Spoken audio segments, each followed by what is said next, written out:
Cronologia de eventos. Antes de 3 milhões de anos antes de Cristo, outras experiências existenciais que no futuro serão explicadas. 3 milhões de anos antes de Cristo, chegada das primeiras levas de humanoides, seres especialmente preparados para a vida na Terra, possuidores de grande nível instintivo, mas ainda não dotados da luz da razão. 1 milhão a 950 mil anos AC, 4 grupos distintos, já bastante melhorados, porquanto resultantes das múltiplas experiências ocorridas ao longo do tempo, foram deixados na Terra, para uma espécie de teste final quanto à adaptação climática, e em especial à questão gravitacional. Ao final do período de testes e ajustes, seria decidido se alguns ou todos os grupos permaneceriam no planeta. O que desse processo resultasse, seria a base de humanoides que, juntamente com os seres mais evoluídos que chegariam em um segundo momento, formariam a humanidade futura. Cerca de 40 mil humanoides se dividiam entre os 4 grupos, cujos portes variavam entre 60 centímetros e 2 metros de altura, possuindo, todos, pele acinzentada. A essa altura, mais uma leva de espíritos simples e ignorantes, mas com a herança maior da luz do raciocínio, com a consequente responsabilidade kármica, estava apta a iniciar a jornada evolutiva de ascensão espiritual na Terra, encarnando nos corpos resultantes dos cruzamentos desses humanoides. 800 mil anos antes de Cristo, chegada de equipes de seres mais evoluídos de diversas origens planetárias para conviverem, diretamente, com os já existentes. Esses irmãos passaram por toda uma série de adaptações nas suas condições energéticas, em especial, nos seus corpos, para tornar possível a permanência na Terra. O objetivo era a edificação do portal cósmico. 742 mil anos antes de Cristo, início da inquietação de Lúcifer no sistema de Capela. 687 mil antes de Cristo, começa a rebelião de Lúcifer. Durante os próximos 68 mil anos, vários seguidores de Lúcifer visitam a Terra e outros orbes, propagando os postulados da rebelião. 619 mil antes de Cristo, a Terra e outros mundos rebelado têm seus circuitos de convivência cósmica cortados. Início do período de isolamento cósmico. Começam a chegar os primeiros exilados de expurgos planetários consequentes à rebelião. Muitos vêm no estado de espíritos desencarnados. Outros, entretanto, aqui aportam em naves espaciais. 100 mil anos antes de Cristo, a Terra passa a ser o último e único planeta rebelado. A partir de então, tudo o que restava das forças conscientes da falange revolucionária estava congregado no nosso planeta. Lúcifer desloca-se para a Terra e desembarca na base Atlan, que, na atualidade, é a cidade de Natal, capital do estado do Rio Grande do Norte. 63 mil anos antes de Cristo, o primeiro grande desastre Atlante. Decadência total da civilização planetária. A Terra entra em um período de impasse energético jamais percebido pelas hostes da deidade, que perdurou por cerca de 23 mil anos. 40 mil anos AC, chegam outros exilados, cerca de 5 bilhões de individualidades, sendo, alguns poucos, em suas próprias naves, e a grande maioria no estado de espíritos desencarnados, que foram remanescentes de processos expurgos retardados, ainda provenientes da rebelião de Lúcifer, como, também, de reciclagens vibratórias de alguns mundos, com vistas a outros objetivos evolutivos.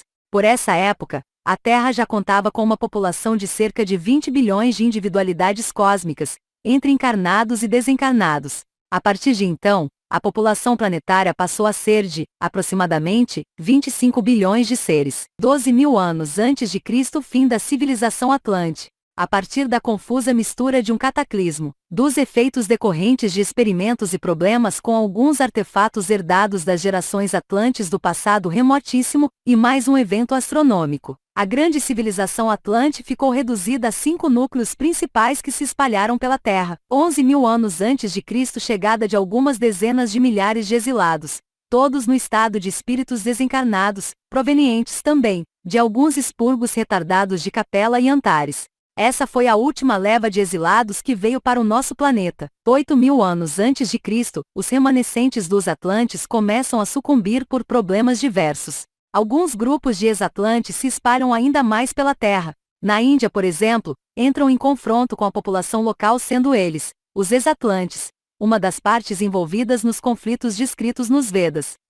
4 mil anos antes de Cristo, Jeová assume a coordenação dos trabalhos das equipes do Mestre no planeta Terra. 300 anos AC. Jeová dá por concluída a sua missão e retira-se do ambiente terreno. A partir de então, os extraterrestres passam a acompanhar, discretamente a evolução planetária. 27 Depois de Cristo consumada a crucificação do Mestre, Lúcifer é retirado do ambiente terreno.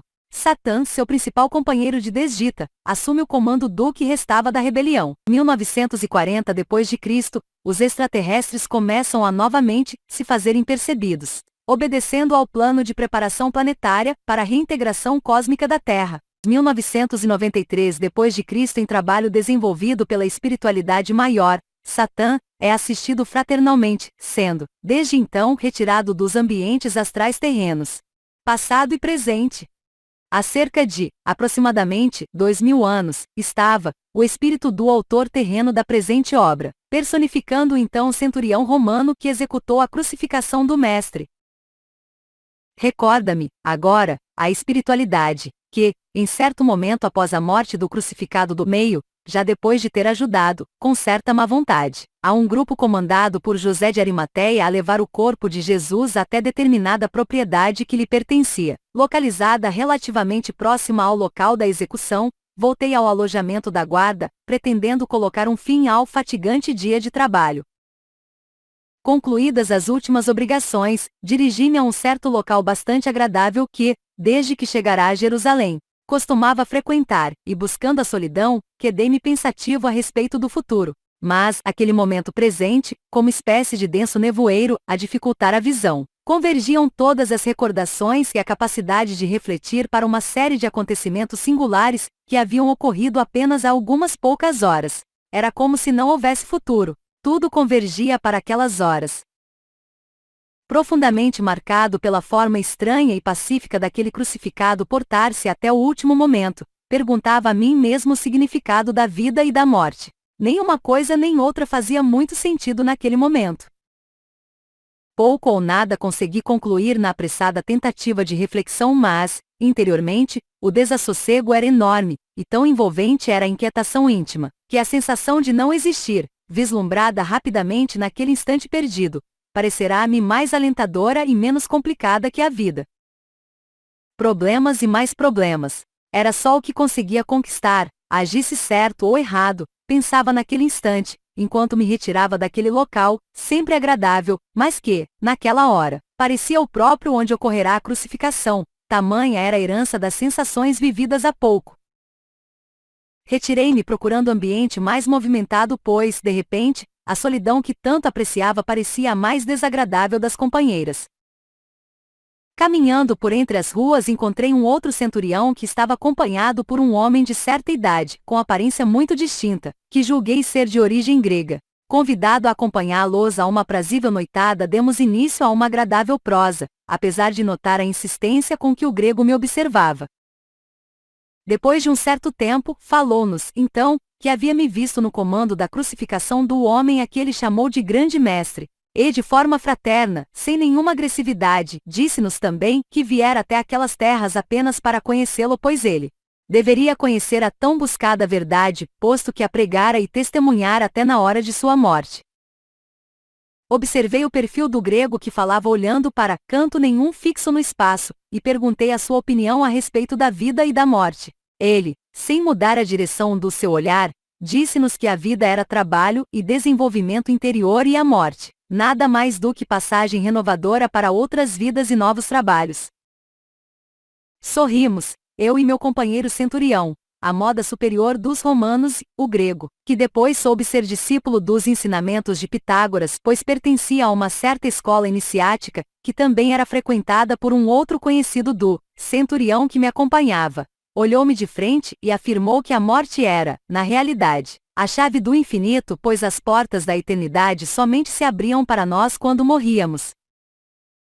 Sorri novamente, o grego, que não havia deixado de me encarar fraternalmente, sorriu também de forma suave, e chamando-me pelo nome, afirmou que trabalhos futuros, em vidas futuras que não podia sequer sonhar, aguardavam o meu espírito, e dizia ele, somente esperava que com a mesma eficiência com que havia me dedicado ao cumprimento das leis de Roma crucificando aqueles homens, me dedicasse também no futuro, ao trabalho do cultivo e adubação das sementes da verdade maior que aquele mesmo homem que acabará de crucificar, havia nos legado, através do seu sacrifício pessoal. Não notei, nenhum tipo de incriminação nas entrelinhas das palavras daquele grego, cuja postura fraterna e respeitosa conquistara minha simpatia. Também nada entendi do que ele disse, se é que ele havia dito alguma coisa além das bobagens que, de vez em quando, escutava, tão comuns àqueles que se achavam vinculados a alguma crença, ou qualquer outro tipo de tolice, pensava comigo mesmo. Conversamos um pouco mais sem retomar ao assunto enfocado, e despedimo-nos fraternalmente logo depois. Fomos todos em busca do sono reparador. Entretanto, antes de adormecer, pensei o que seria aquilo tudo de vidas e trabalhos futuros. Voltei a sorrir intimamente, com aquele senso de superioridade que me caracterizava a então alma romana, e adormeci para acordar, quase 2000 anos depois, desenvolvendo no momento presente, trabalhos que envergonhariam profundamente a espada, e todos os valores que com ela eram exaltados, quando empunhada no passado, pela glória de Roma. Sentir-se em paz frente ao que se está fazendo foi sensação que aquele centurião romano jamais conseguiu conquistar enquanto cumpria as leis do mundo, empunhando a espada em nome do poder dos Césares. O marco evolutivo que caracterizava o seu espírito naquele tempo era incompatível com a conquista da paz interior. Muitas espadas teve que deixar ao largo para tentar evoluir na busca da paz imorredora, da ignorância da força bruta para o orgulho não menos ignorante da razão. Desta para a crença, da crença para a fé raciocinada. Hoje, a certeza humilde de que o único aspecto meritório do espírito reside em harmonizar-se com o Pai, o Mestre, e os demais irmãos e irmãs de caminhada cósmica. Ou seja, tudo resume-se ao que o Mestre de há muito já nos ensinou como sendo o maior dos mandamentos: o amai-vos uns aos outros. A conquista dessa certeza humilde, porém, inquebrantável, de que tudo o que precisamos é amor, e tudo o que devemos fazer é amar incondicionalmente mesmo que não o consigamos em potenciais mais elevados, fornece o equilíbrio mínimo para que, espíritos ainda tão imperfeitos como o que ainda me caracteriza a existência, se permita servir de instrumento, mesmo que tosco, para expressões informativas tão amorosas. Esses trabalhos eram sonhos que não podiam ser sonhados, pelo meu espírito, àquela época. A misericórdia do Mestre permitiu que, através de um sonho alheio, de um companheiro de momento que somente mais tarde voltaria a encontrar, a semente fosse plantada no meu espírito. Hoje, decorridos 2000 anos, os trabalhos futuros que nos aguardam neste novo milênio, também não podem ser percebidos no presente pelos nossos espíritos. O grupo Valdizian, como os demais que atualmente pertencem às hostes do Mestre, após a conclusão do atual processo de transição pelo qual passa o orbe terrestre, ou seja, de planeta de expiação para o estado de mundo regenerado, se reunirá na segunda metade do primeiro século do terceiro milênio, para uma tomada de posição conjunta, e a consequente divisão de trabalhos e tarefas redentoras, concernentes ao programa de espiritualização planetária e suas consequências cósmicas. Se alguém se pusesse a desenvolver, mesmo que a título de ficção, os possíveis campos de tarefas e as múltiplas necessidades que surgirão, a partir de agora, no dia a dia da vida planetária, como consequência da elevação do nível de vida terrestre e convivência com os irmãos e irmãs de outros orbes, seguramente veria sorrisos de aparente superioridade diante de si, mas pouco importa. Que a caminhada dos que porventura lerem essas páginas, rumo ao futuro planetário, seja mais amena e suave do que a deste escrevente, até os dias atuais. Que os nossos amigos, gregos ou não, nos encontrem nas estradas da vida e nos façam sonhar novos sonhos no caminho da redenção espiritual, para que possamos conquistar, com o trabalho realizado, paz para as nossas consciências e benefícios existenciais, para aqueles que nos rodeiam a jornada evolutiva. J. Vellon. Trilogia. Queda e ascensão espiritual. É senso comum que, normalmente, a verdade termina por se tornar vítima de toda situação onde a tônica seja o choque de interesses diversos. Ocorrem casos em que ela simplesmente permanece escondida, porque a aparente realidade não consegue aceitá-la, transformando, dessa forma, o que tomamos por real em tola ilusão. Mas disso não nos apercebemos. Em certas ocasiões ela está sempre por ser descoberta. É assim no campo da fé religiosa, da crença fanática, das ocorrências políticas, enfim, no nosso mundo. Outros há em que, por ser a verdade um conceito de grande magnitude em relação à pequenez humana, o melhor que se pode pretender é afastar o ser terreno da mentira e da ignorância. Bem ou mal, devemos àqueles que se dedicam às ciências, a instrumentalização do caminho mais seguro de se procurar a evolução com bases sólidas. É no campo dos postulados científicos que se assenta a grande mola propulsora do progresso humano. Estes, somente são assumidos como verdades, depois de serem demonstrados. E é bom que seja assim pois, mesmo com outros problemas decorrentes dessa metodologia, não da ciência em si mas, de certos cientistas que fazem da ciência um campo limitado às suas próprias percepções, às vezes fortemente dogmáticas. O conhecimento científico é caminho seguro de evolução desde que iluminado pela luz da ética e da moral humanas. A ciência jamais se permite ser processo acabado, seja diante da nossa atual condição, ou mesmo de outros níveis existenciais, e o fato dela estar sempre por ser concluída, estimula o ser terrestre a caminhar sem se deter em posturas estacionárias estéreis que entronizam as tolas ortodoxias. Não podemos, nem devemos mudar de paradigmas pura e simplesmente através da fé. Até porque foi isso que a humanidade terrena fez durante muitas etapas de sua tropega história, e o triste resultado todos conhecem. Entre os campos da percrição humana, deverá ser sempre a ciência a dar o primeiro passo nesse sentido.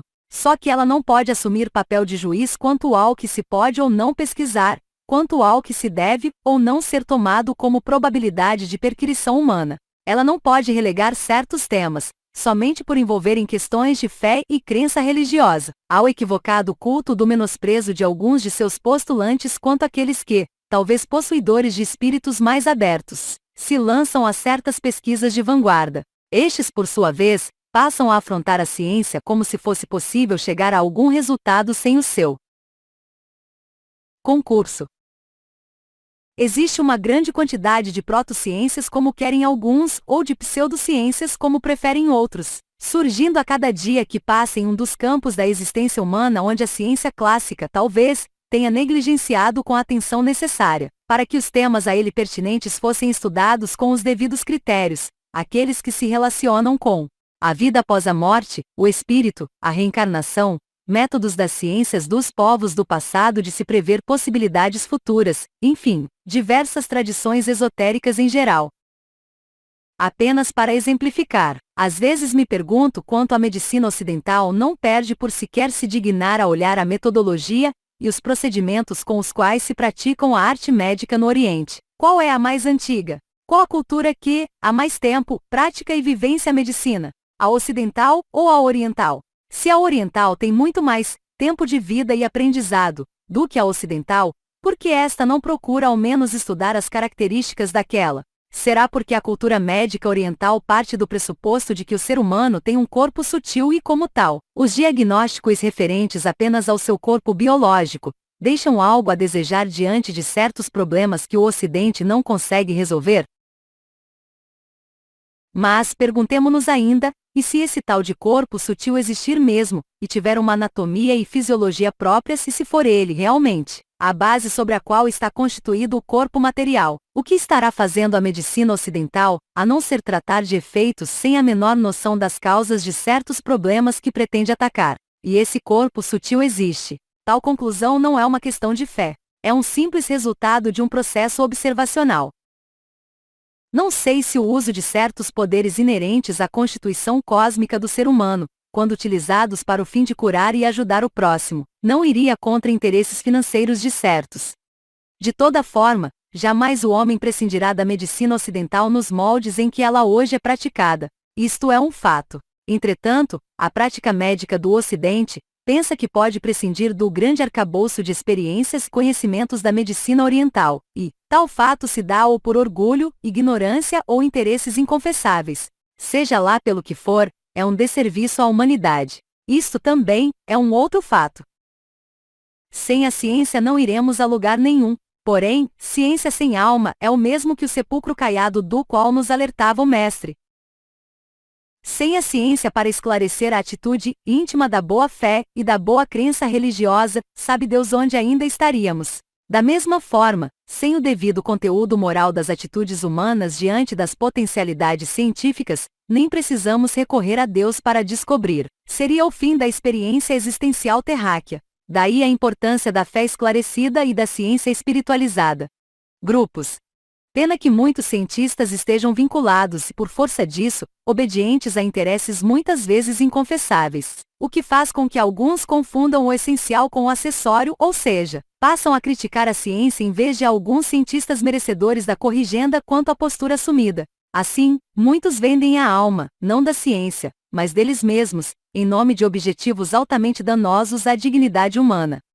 Mas, com esses dois alicerces envolvendo a ciência e a moral humana solidamente plantados na terra, os céus fariam chover luzes de esclarecimento e estímulo para a eterna busca da verdade, ou para o eterno afastamento da ignorância e das trevas, conforme as possibilidades da comunidade planetária.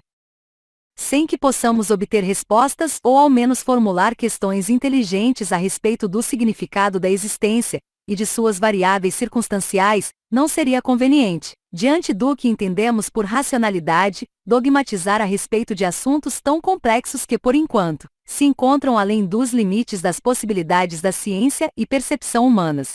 Alguns desses tópicos sequer foram adequadamente propostos enquanto questões a serem solucionadas. Mesmo sem sequer termos equacionado razoavelmente o que se pretende descobrir, temos tendência a apresentar respostas que, como novos paradigmas, norteiam os esforços de pesquisa, e, se não estiverem de acordo com o que for conveniente ao modelo criado, serão execrados ou tidos como coisas menores ou ilusórias.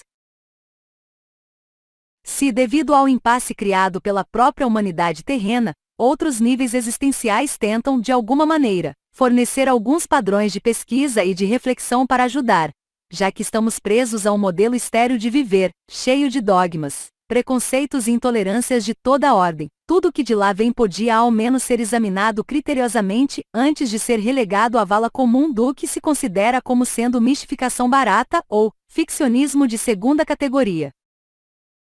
Por enquanto, mas por pouco tempo, o que de lá vem continua a não ser examinado por certas correntes científicas, porque o racionalismo estabelece a aceitação apenas do que pode ser demonstrado, como se os atuais 5 sentidos e a inteligência dos seres terrestres pudessem abarcar todos os níveis da grande obra universal. Esse mesmo racionalismo, na sua versão clássica, sonhava no passado, e hoje pretende atingir o que alguns chamam de conhecimento completo. Muitos homens e mulheres de ciência intentam produzir uma espécie de fórmula final que explicaria tudo. Será que isso é possível? Será que percebemos o cosmos de forma apropriada para termos tal pretensão? Será que está cabível e procedente em termos de análise racional?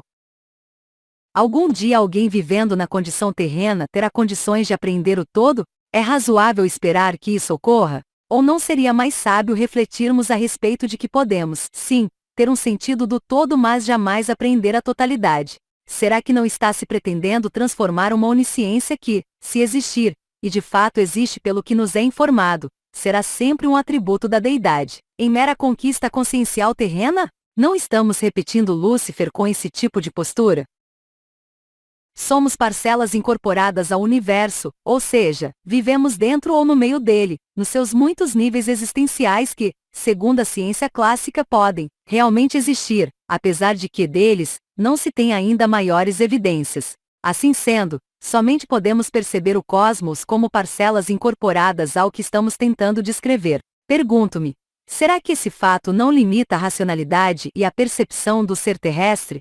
Temos que levar em conta a nossa própria incorporação ao mundo que tentamos descrever. Isso faz com que a percepção científica caminhe apenas até um certo ponto. É o próprio limite da imperfeição e da condição humanas. O racionalismo, por sua vez, não convive bem com o empirismo, que admite a origem do conhecimento como sendo este provindo unicamente da experiência. A maioria dos homens e mulheres de ciência é tendente ao racionalismo que não é em si mesmo nenhum problema ou solução, pois, a nosso ver, é apenas um dos muitos caminhos para se buscar a verdade, os seus muitos aspectos ou, em última análise, afastar o ser humano da crendice barata e da ignorância. Entretanto, dependendo do que se queira pesquisar, há de se ter a noção de limite das potencialidades científicas do momento, como também dos da percepção humana. Simplesmente porque Deus não cabe ou não pode ser equacionado pela ciência terrena, é inteligente que, por processo de inferência tão simplificada, afirmemos que ele não existe. Desde quando a ciência da Terra atingiu um nível tão elevado que se possa permitir pontificar a respeito do que existe ou deixa de existir? O que sabe a ciência atual a respeito do espírito, ou o que sabemos nós da realidade da vida? O que é mesmo realidade?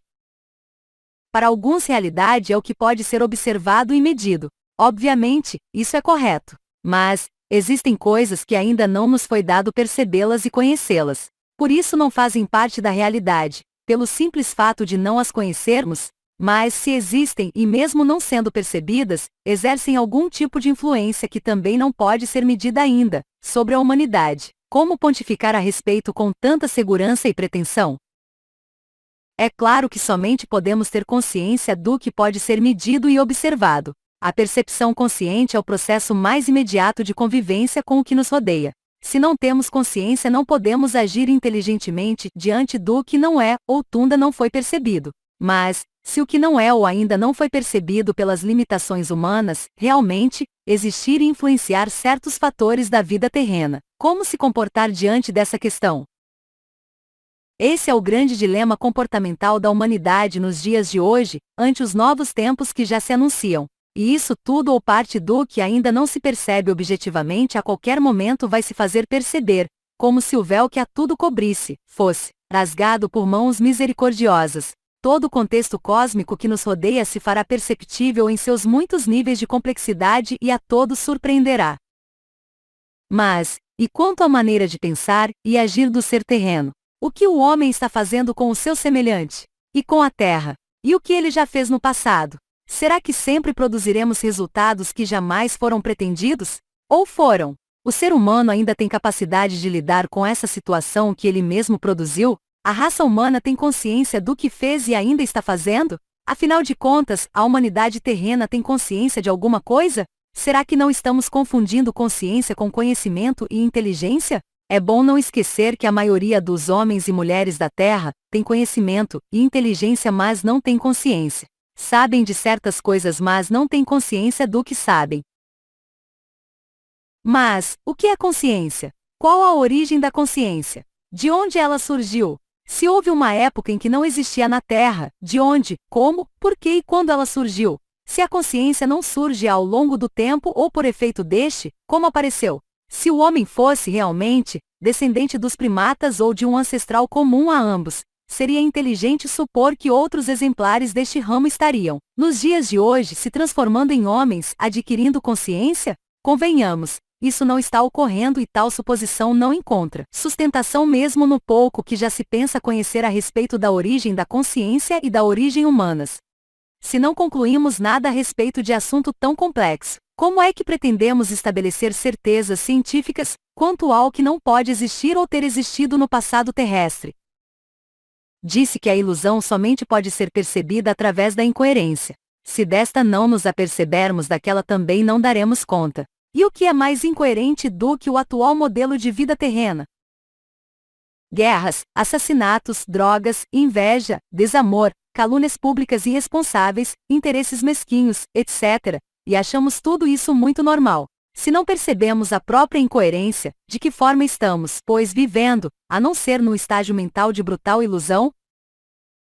Nos relacionamos com tudo que nos rodeia através de processos íntimos de percepção e coexistência com o ambiente externo, e não através de processos exteriorizados que vêm de fora para dentro. A consciência é produto da relação interna com o todo. Assimilamos o todo que conseguimos perceber, e agimos em relação a ele dentro das nossas limitações de percepção. E, o que assimilamos determina, basicamente, o que somos. Se assimilamos tão pouco, o que devemos pensar a respeito do que somos ou pretendemos ser? Será que realmente existe a consciência de que precisamos de uma nova ordem mundial? De enfocar a vida na Terra sob uma outra ótica? Um outro grande problema é que as doutrinas filosóficas são, muitas vezes, excludentes, o que toma o mundo científico, às vezes, tão ou mais dogmático do que o religioso. O Espiritismo é um bom exemplo disso. Por ser uma doutrina filosófico-espiritualista, e ter como foco de origem para a existência do ser e seus efeitos inteligentes o espírito e, mais ainda, por ter definido o caminho de evolução dos postulados científicos inerentes ao fator espiritual como sendo experimental, sendo esta a única forma de procedimento possível diante dos fatos, somente, nos dias atuais, começa a ser estudado por corajosos cientistas que buscam a verdade ainda que criticados por muitos. São, na realidade, homens e mulheres com brilho próprio, e que intuem os caminhos do porvir, e com eles interagem de forma esclarecida e dignificante.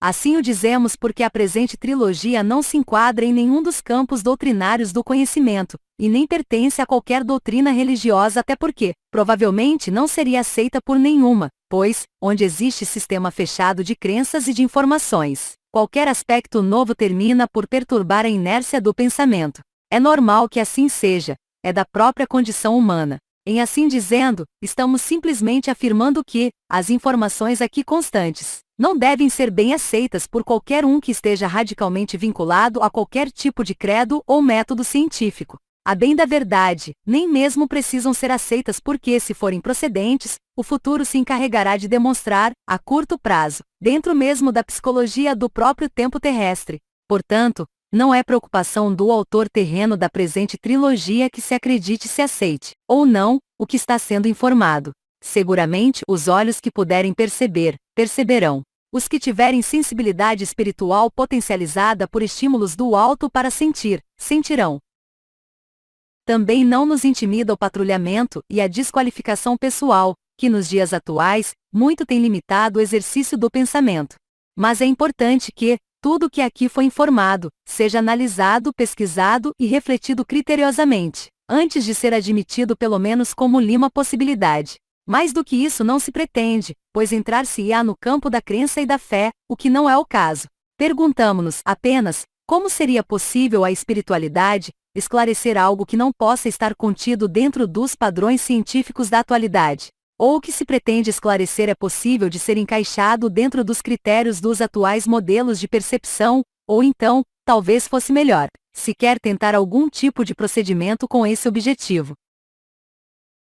Mas, e o passado terrestre? É possível que o conhecimento humano tenha caído numa espécie de armadilha criada pela sua própria ignorância? Ou serão o orgulho e a tendência assassina de a tudo destruir, de parte da família terrena, que tornaram impossível o olhar para trás e perceber alguns aspectos básicos da nossa história? Quantos registros históricos foram barbaramente destruídos pelo proselitismo assassino de certas posturas religiosas ou mesmo de mentes enlouquecidas quando do trato com o exercício do poder temporal? Isto, apenas para lembrar algo do pouco que ficou registrado no conhecimento humano das loucuras feitas no passado por muitos dirigentes que terminaram por privar a coletividade planetária de esclarecimentos e informações que poderiam ter modificado em muitos caminhos que a humanidade terminou por seguir. Durante séculos, qualquer agente do poder católico, onde percebesse qualquer tipo de informação de caráter religioso ou não, que fosse promovido ou proveniente de qualquer outro sistema de ideias ou de crença que não o católico, deveria destruir tais fontes diabólicas. Verdadeiras obras de arte, registros arqueológicos, escritos diversos e tudo mais que não fosse promovido pela Igreja Católica foram destruídos em nome daquele que veio justamente para amar e esclarecer. Papas e outras autoridades do clero, em nome da intolerância, que pode até ter sido ensinada por alguém, jamais por Jesus que era, e é exemplo maior de tolerância para com todos pois que pregava, e testemunhava o amor, até aos próprios inimigos destruíram verdadeiros tesouros da antiguidade referentes às religiões chamadas primitivas, tendo, inclusive, delas copiado muitas coisas travestindo-as apenas com a roupagem católica. Recuando no tempo na Babilônia, um rei tresloucado ordenou que se destruíssem todas as bibliotecas e todos os registros de tudo que se referisse a períodos anteriores ao seu reinado. Na China, em 213 a.C., foram queimadas todas as bibliotecas que detinham o conhecimento dos últimos 25 séculos. Será que com tudo isso, e muito mais que aconteceu nesse campo de queima de registros que podiam ter modificado a história da Terra, não perdemos o elo com o nosso verdadeiro passado?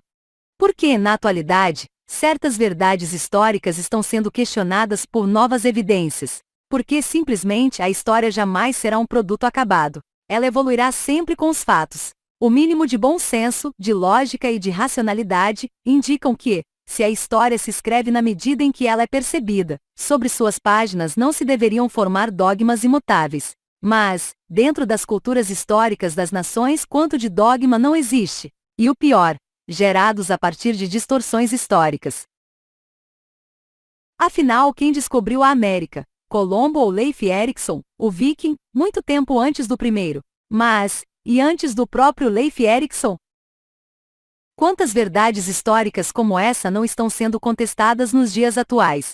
E no futuro, quantas não o serão? O passado será inevitavelmente revisto porque a marcha da evolução humana assim impõe. Mas, e nos dias atuais? Como se proceder em relação ao passado? O que dele podemos dizer se é que, alguma coisa mais podemos conhecer, além do que já se pensa saber? Por que dele estamos deserdados como órfãos, separados de forma irreversível das origens de nossa própria existência? Será que estamos inapelavelmente destinados a jamais conhecer o passado em toda a sua plenitude?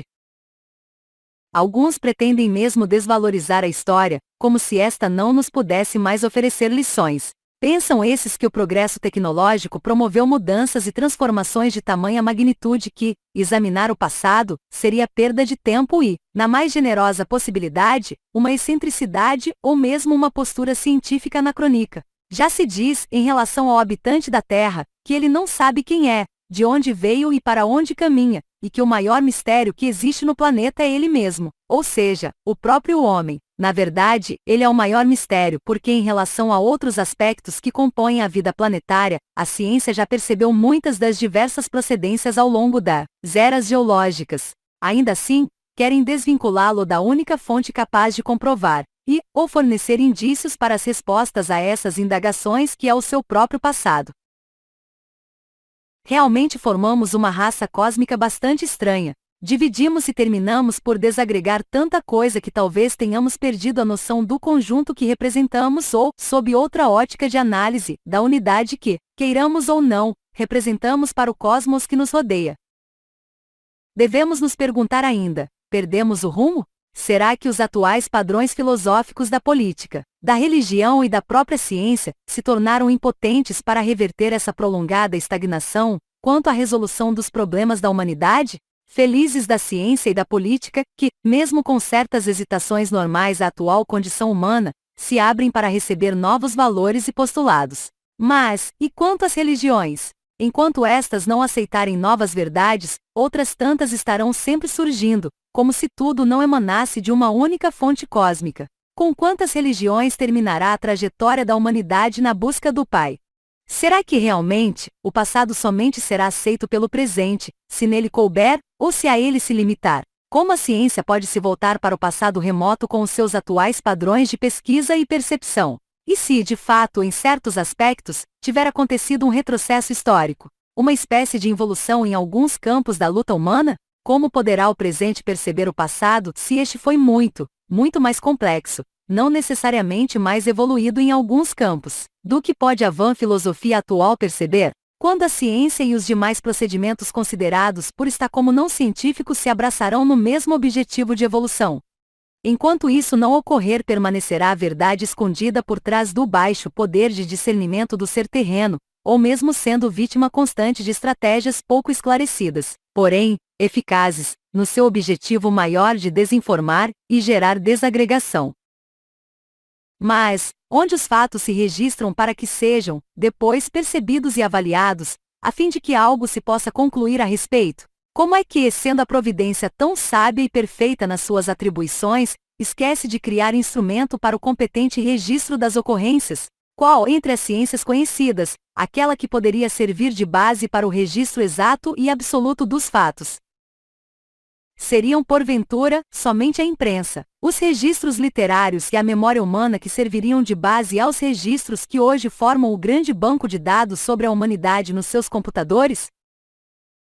Mas, e quando não havia imprensa e o analfabetismo era o estado natural das mentes humanas em muitos períodos históricos?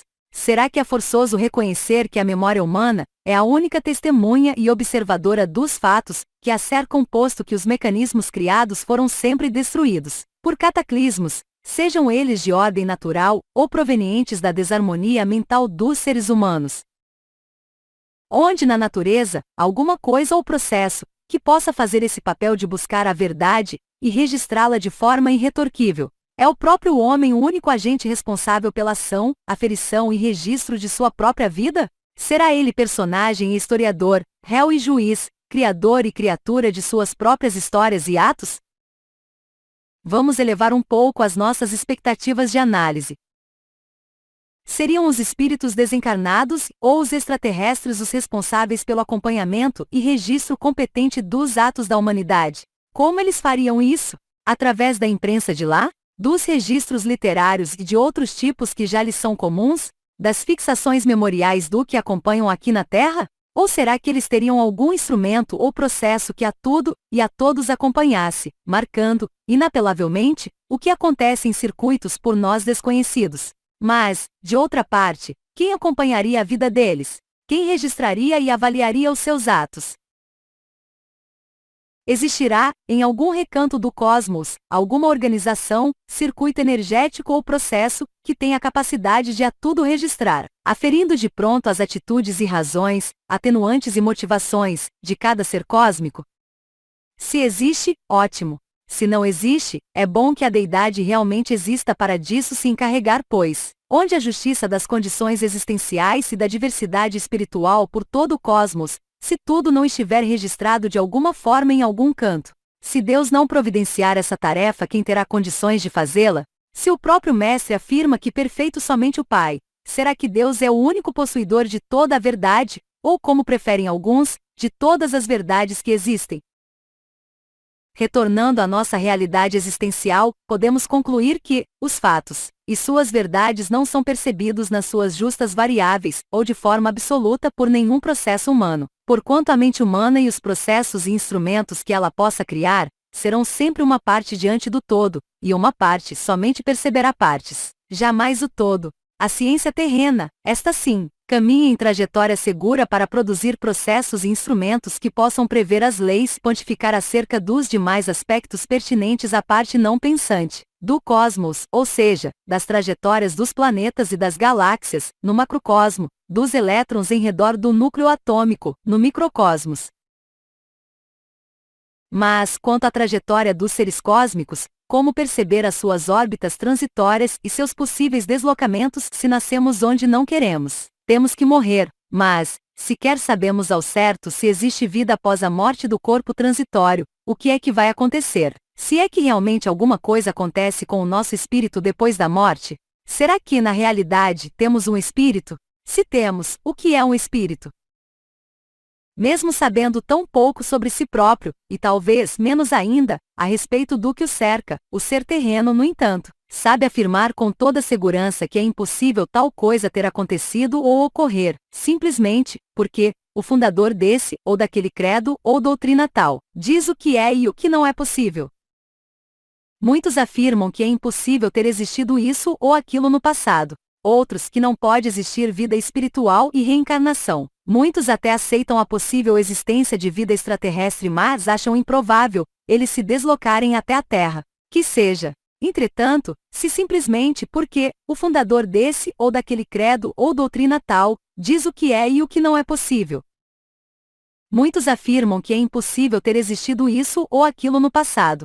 Outros que não pode existir vida espiritual e reencarnação. Muitos até aceitam a possível existência de vida extraterrestre, mas acham improvável eles se deslocarem até a Terra. Que seja, entretanto, se a existência do nosso passado e do todo que nos rodeia fosse depender da opinião da humanidade terrena.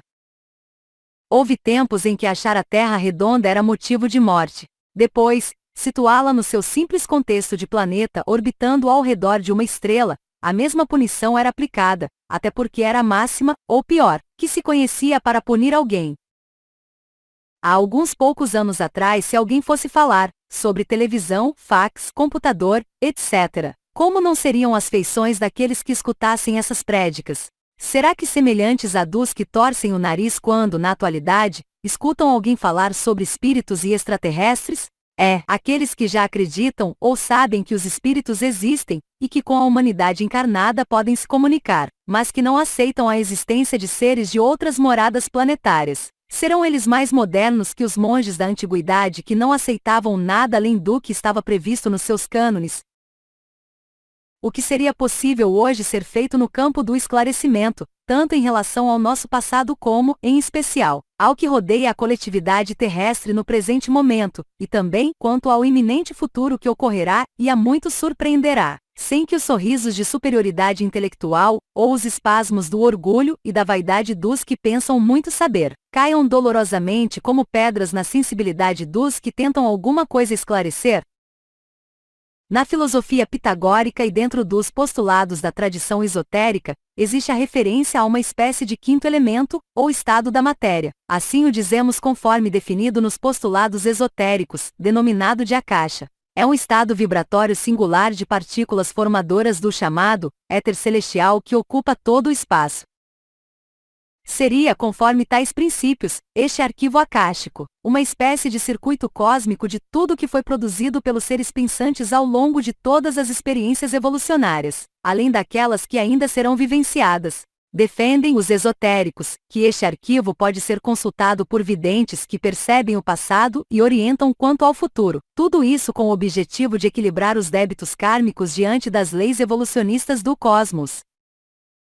Quanto ao que nos é informado pelos mentores do presente trabalho, tudo o que podemos dizer é que existe, sim, um circuito vibratório inimaginável para a mente terrena onde, literalmente, tudo está registrado conforme a ponderação de leis energéticas emanadas da deidade, dentro dos padrões de justiça e ternura que caracterizam seus atributos. Fora dos controles dos interesses menores e transitórios de sociedades planetárias atrasadas ocorrem, queiramos ou não, entendamos ou não, possamos percebê-los ou não, os registros kármicos de todas as páginas da história, seja individual ou coletiva, de todos os seres viventes cujas almas já possuam a capacidade de pensar e discernir, sendo, assim, completamente responsáveis pelos seus próprios atos. Aqui é Alhures.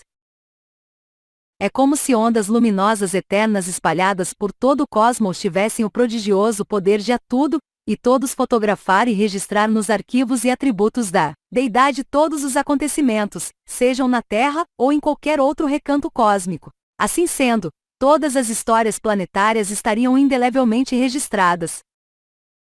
Desse circuito da deidade, sob a vontade desta e de seus prepostos, emanam vibrações que tornam vivas as histórias lá registradas através dos evos.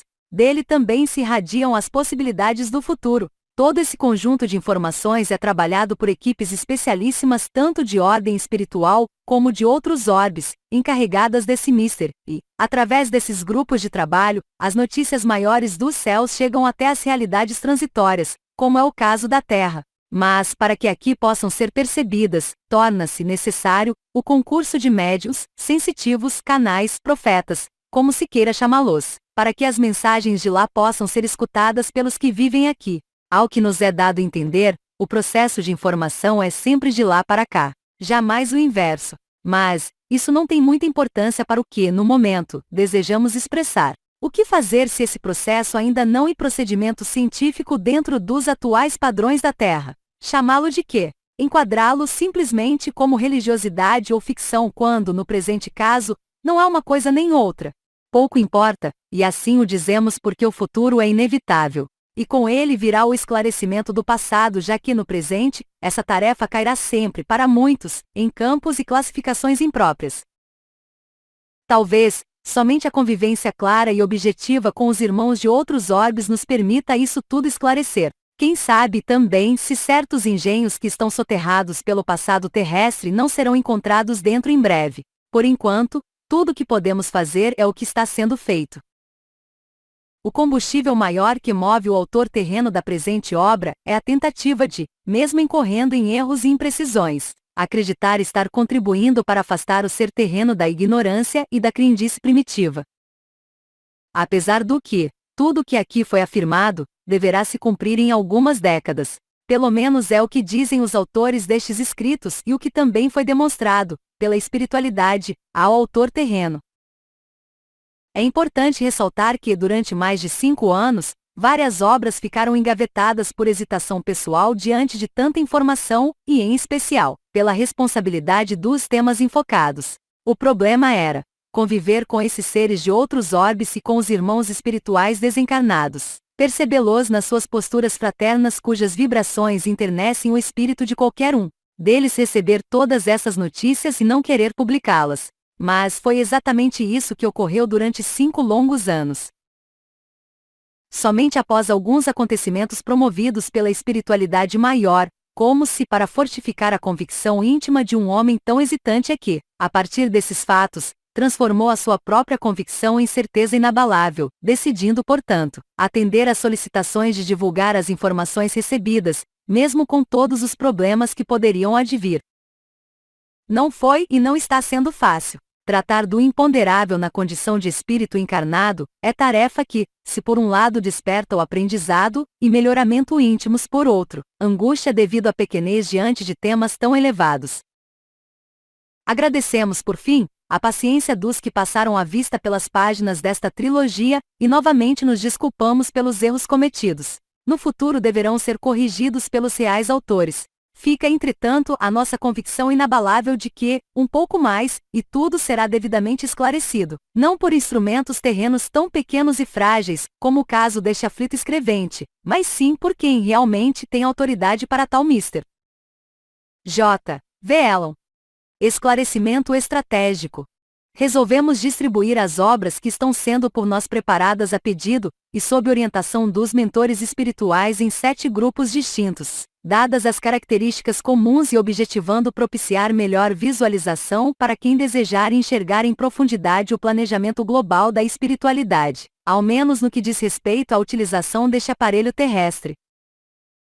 Todo este trabalho tem como objetivo maior o processo de esclarecimento planetário frente a muitos aspectos das verdades eternas e do necessário conhecimento da vida cósmica para que nela possa a comunidade terrena ser reintegrada ativamente. Neste sentido, os escritos por nós recebidos até julho de 1995 estão didaticamente distribuídos em 7 grupos de livros, a saber: Contexto filosófico espiritualista.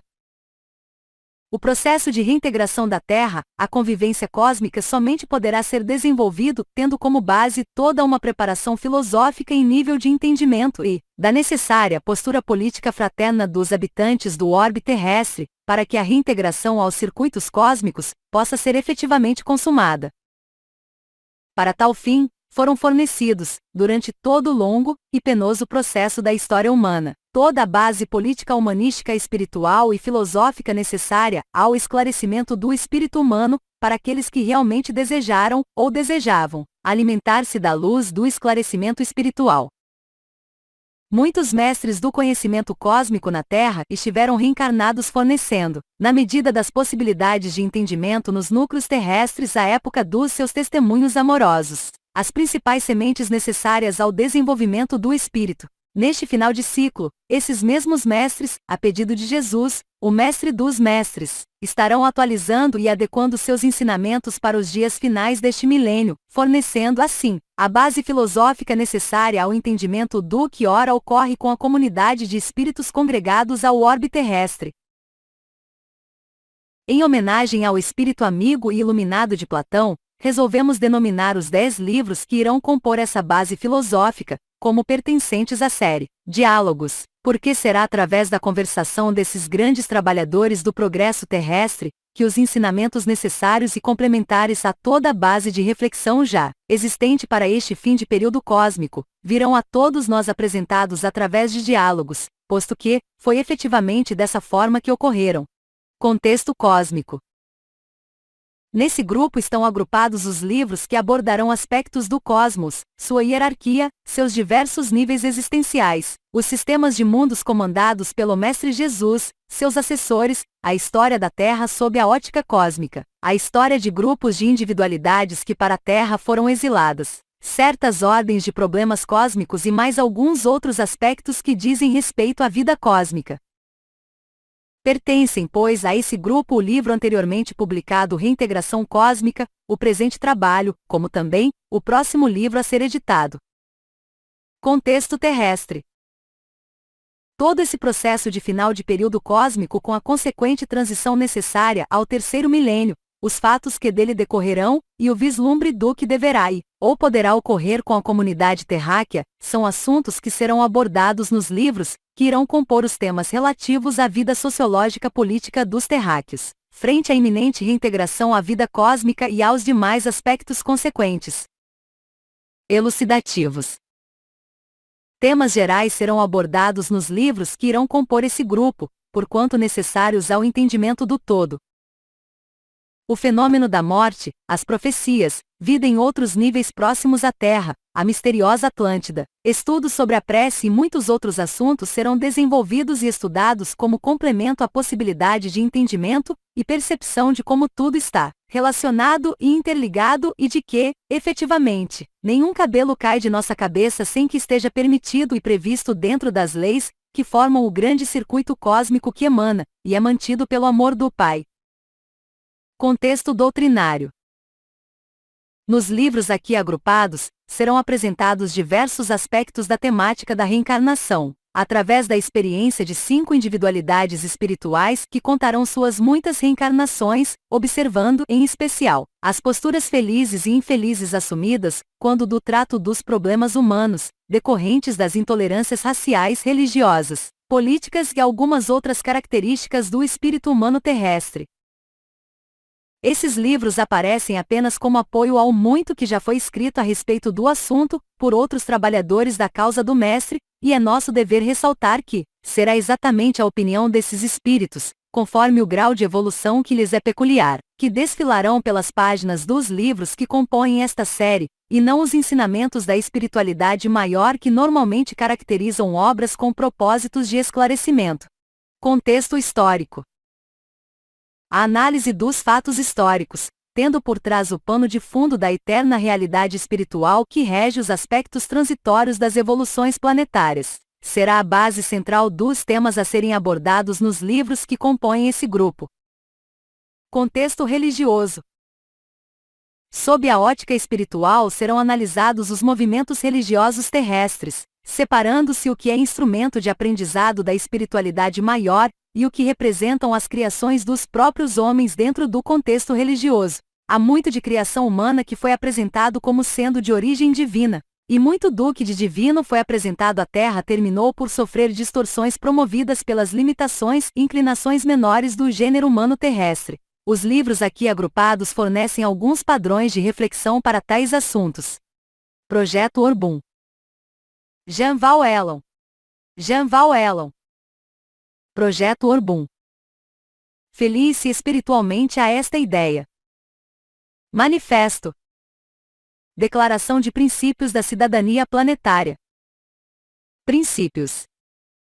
Exerça plenamente a sua nacionalidade, mas não esqueça, somos todos cidadãos planetários. Por conseguinte, formamos uma só família ante o cosmos. É bom recordar que, para quem nos vê de fora, nada mais somos do que uma família vivendo em um berço planetário. Se somos uma família, torna-se inconcebível a falta de indignação diante do estado de miséria, tanto material quanto espiritual, em que vive grande parcela dos irmãos e irmãs planetários. Existe uma força política na sociedade que, quando estrategicamente direcionada, exerce em toda sua plenitude o direito e o dever de cobrar das forças estabelecidas o honroso cumprimento dos direitos humanos. Essa força íntima é pacífica porém ativa, suave na tolerância, jamais violenta, mas perene na exigência contínua de se construir a paz, a concórdia e a inadiável consciência quanto à necessidade de se melhorar as condições do nível de vida na Terra. Exercer essa força no cotidiano das nossas vidas, agindo localmente com a atenção voltada para o aspecto maior planetário, é dever de cada um e de todos. Respeitar as forças políticas estabelecidas, os governos regionais e nacionais, valorizar as organizações representativas de caráter mundial, imprescindíveis para a evolução terrestre, mas, acima de tudo, pregar a necessária consciência da unidade planetária perante o cosmos. Na verdade, somos todos cidadãos cósmicos no exercício eventual de uma cidadania planetária, como de resto são todos os irmãos e irmãs espalhados pelas muitas moradas do universo. Porém, devido ao atual estágio de percepção que caracteriza quem vive na Terra, buscar a consciência do exercício pleno da cidadania, seja em que nível for, é a grande meta a ser atingida. Se você concorda com os princípios e objetivos da cidadania planetária, junte-se a nós em pensamento, intenção e atitudes. Assuma consigo mesmo o compromisso maior de construir na Terra esta utopia, que foi e é o objetivo de muitos que aqui vieram ensinar as noções do exercício pleno da cidadania cósmica, testemunhando o amor como postura básica e essencial na convivência entre os seres. Propague esta ideia, em especial para as novas gerações. Sonhe e trabalhe por um mundo melhor, e saiba que muitos estão fazendo exatamente o mesmo. Esta é uma mensagem de fé e de esperança na vida, e na nossa capacidade de dignificá-la cada vez mais.